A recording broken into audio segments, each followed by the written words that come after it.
Handy No Wiki, altrightnovelist.com, driving here from a delivery that's a bit off the beaten path, but I think I pretty much know my way back. So I'm going to continue to discourse about Hamlet and expand upon Hamlet as MGTOW, as a kind of MGTOW icon. Now, last time I discussed Ophelia and her rejection of Hamlet, how she was ordered by her father, Polonius, to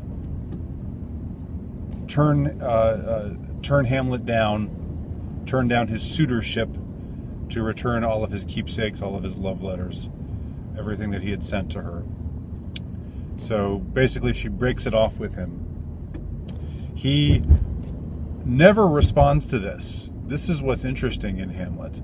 We never see him respond to Ophelia's rejection. In Act 1, they're still together. They're still a couple now. You know, in the time when Hamlet was written, it was not like boyfriend, girlfriend kind of thing. It was a courtship that was meant to lead to marriage.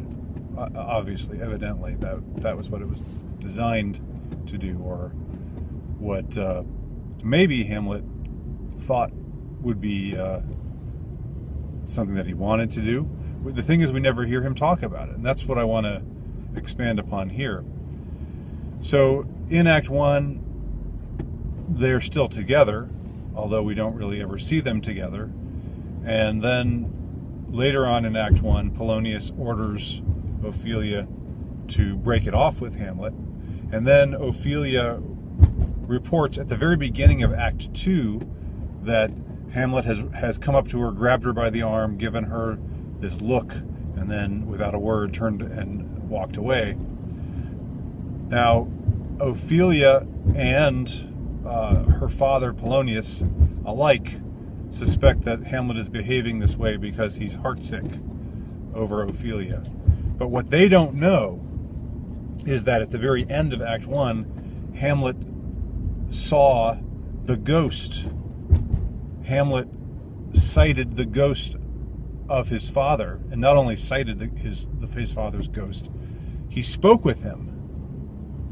And this whole experience of meeting his dead father, hearing from him, and hearing that he was suffering in purgatory because he died without getting his final sins absolved, seeing him in pain and suffering in the next dispensation was upsetting for Hamlet. But also what was upsetting for Hamlet was hearing what the ghost told him, which was that he didn't die accidentally, that he was murdered, that King Hamlet was murdered by Claudius, the very man whom Hamlet's mother remarried so soon after his father's death.